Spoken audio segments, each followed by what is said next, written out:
Welcome to the Marketing Revolution podcast. This is the underground movement of savage marketers from all over the world. We are not Fortune 500 companies. We are real entrepreneurs with real businesses that have one major thing in mind: to set goals and devour them daily. Because we understand that everyone wants to eat, but only savage marketers are willing to do the hunt. Now let's get this revolution started. Hey, what's up, everybody? John Hiley here with the Marketing Revolution podcast and the Marketing Savage Facebook group. Hope you guys are having an amazing day today. I want to talk a little bit about the Dream 100 and specifically about what I call the Dream 100 Accelerator. And some of you guys had probably listened to a prior episode. I hope you have anyway, or maybe you're a marketer and you know exactly what I'm talking about when I talk about the Dream 100. Essentially, that is a list that you create when you start any business of your ideal, your top 100 clients. And instead of focusing on the marketing to the entire world, where literally if you're marketing to everybody, you are marketing to nobody. You focus down and market to this list of approximately above or a little bit below 100 people.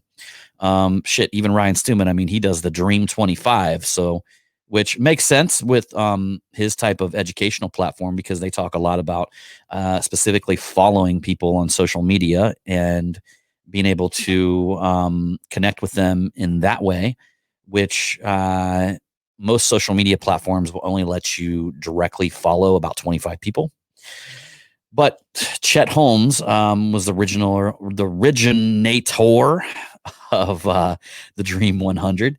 And it was in a book that he had written called The Ultimate Sales Machine. Pretty sure it's The Ultimate Sales Machine. And specifically in that book, he was an advertiser for a magazine.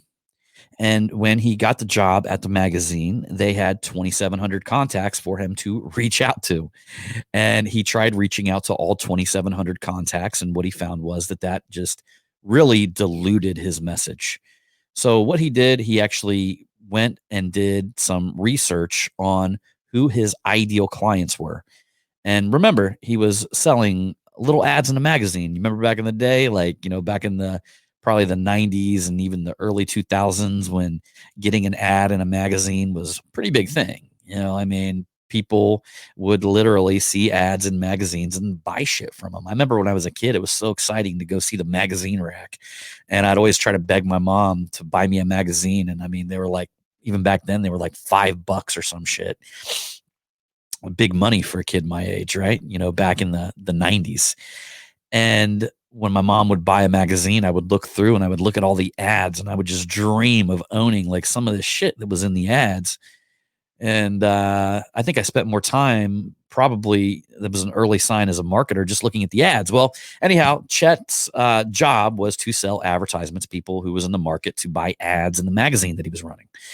And he gets 2,700 contacts, and he basically narrows it down to about 100 and some odd contacts that he's going to reach out to on a regular basis. And he comes up with this list of companies that he's going to target based on his competitors' magazines. So Chet's smart. He goes out and buys his competitors' magazines, right? People that are in the same market. So if you're selling Black Belt magazine, I may want to go buy like Kung Fu magazine. Or let's just say, for instance, if I've got a tattoo magazine, there's like Inked, but then there's other tattoo magazines. Maybe I would want to go to Inked and start looking to see who the advertisers are, and then reach out to these companies and try to sell ads to them in my magazine. Well, that's what Chet did. So instead of having this bloated list of 2,700 people, he ended up narrowing it down to about 100 companies that would actually do business with him. They seemed that it would be very transactional. I want to say not only did he look at the competitors' magazines, but he did something. He kind of cross-referenced other industries and things like that, and essentially built a list. And he focused 100% of his advertisement measures on this list of 100 people, approximately. About 4 months went by, nothing happened, because the way it works when you connect with like a Dream 100 list, it takes about 4 months just to get them to know, like, and trust you. You know, people like in the beginning, you're always running cold when you're contacting people, meaning they just seen you, they just heard of you. I mean, they don't know who you are, they don't know, like, and trust you. But as you continue to come back over and over and over again, it's actually I want to say that I heard a number recently that it's 18 times that people got to see your face or your advertisements before they actually begin to get interested and begin to know, like, and trust you. So that being said, it worked really well for Chet. He wrote about it. He called it the Dream 100, and he was able to sell a ton of magazine subscriptions by doing it this way. So, in marketing, in our business models in this day and age, we're looking for a Dream 100 list, 100 of your ideal clients. But the reason why I want to talk about this on this podcast is because I do something called the Accelerator.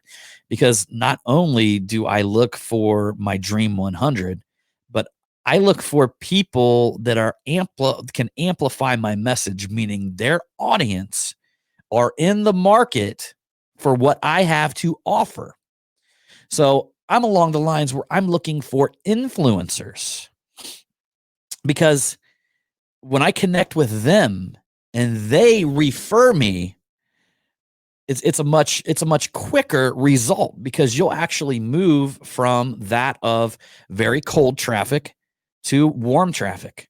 Anytime you have the ability to get a referral from an influencer that may influence anybody from hundreds to, hundreds of thousands of people, you're going to be able to amplify your message, and you're going to be able to step in the market immediately as an authority, and you're going to basically skip right past that need to see you 18 times before they know, like, and trust you.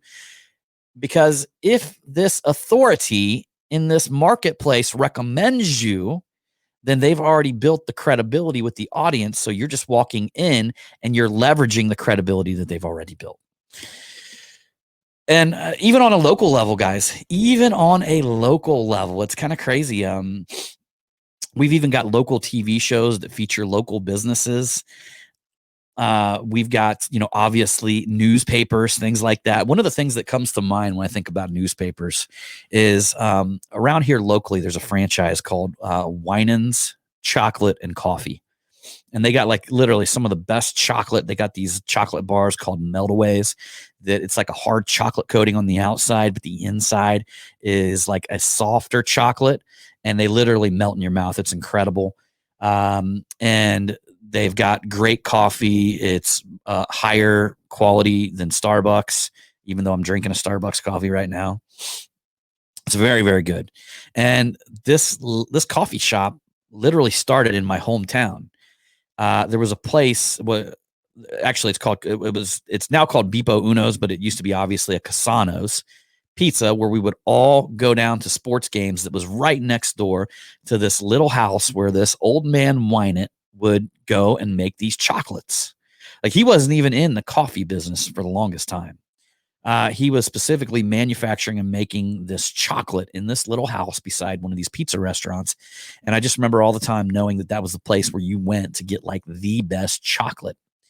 And old man Wynant would walk into the newspaper every day and buy his newspaper. Now, I know this because my wife used to work at the newspaper, and she was at the front desk. So she was the receptionist when you walked into the newspaper, right in the little town of downtown Piqua, Ohio. And she knew old man Wynant because he walked into the newspaper every day, gave him his 50 cents, his dollar, and physically bought the newspaper from the Piqua Daily Call.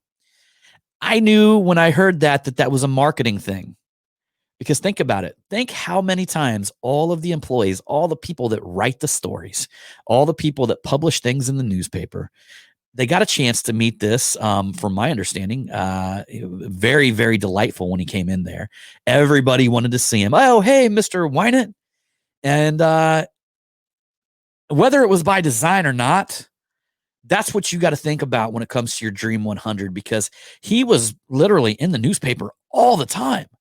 I mean, every month they were running some sort of article or something like that about Winans. And they probably got 100 stores now. But he started out this little tiny store, and he knew that right there was publicity. And if he was able to walk into that newspaper every day, make a little small talk, pay the money, show that he was a customer, he was a supporter of them, doing business with them. Doesn't matter if it cost him $1 a day. He could have had that shit delivered to his house every day. But he chose to walk into the newspaper, shoot the shit with them, buy that paper for $1, and then leave, right? And he was also able to show what we call in marketing his attractive character. My wife just literally to this day just thinks he's the sweetest old man she had ever met.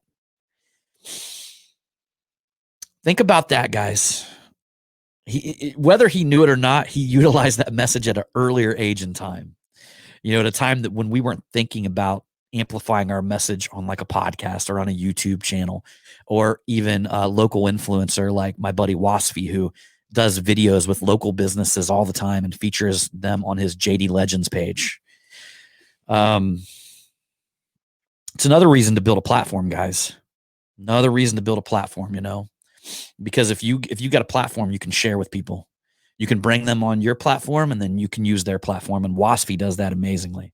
I mean, not only does he promote local businesses, but he has them promote him, his JD Legends, on their page as well.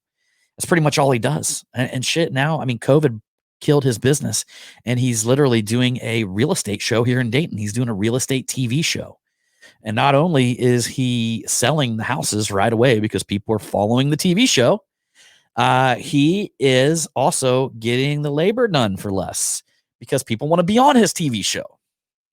It's the power of a platform, guys. So anyhow, y'all, I just want you guys to think about that. Like, who is it that you can connect with that can amplify your message? Who do you share common values with that you can connect with and amplify your message? Anyhow, y'all, appreciate you for coming along this episode of the Marketing Revolution podcast. Head on over to the Marketing Savage Facebook group, y'all. I want to see you there. I want to meet you. We'll see you on the next one.